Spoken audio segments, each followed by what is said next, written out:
There might be no fucking croc here. Nah, it's not worth it.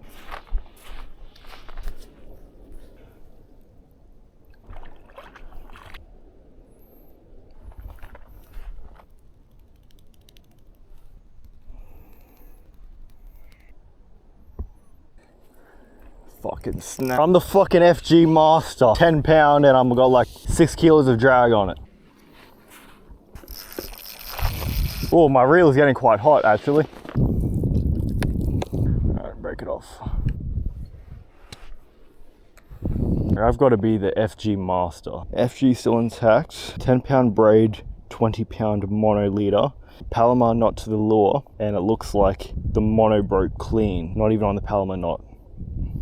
Just retied my Palomar onto a snap.